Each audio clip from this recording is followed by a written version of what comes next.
غزة نحن وقلب جنين، الواحد منا يزهر آلافا، لن تذبل فينا ورقة تين.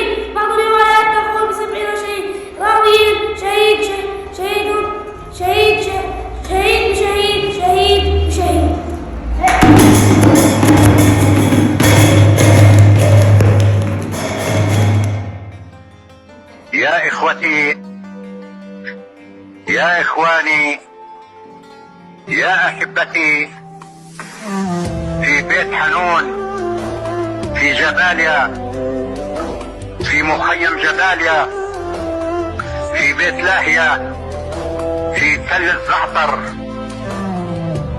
ومن رفح جراد إلى جنينجراد، أنه بهذا ممكن أن يركع هذا الشعب، شعب الجبارين، شعبنا المرابط في أرض الرباط، ولكن لا يعرف أن هذا الشعب لا يركع إلا لله تعالى. يريد أن يدمر غزة ولكنه لن يستطيع ذلك، فهذه الإرادة الفلسطينية هي إرادة مؤمنة مؤمنة مؤمنة، لا يمكن لأحد أن يدمرها.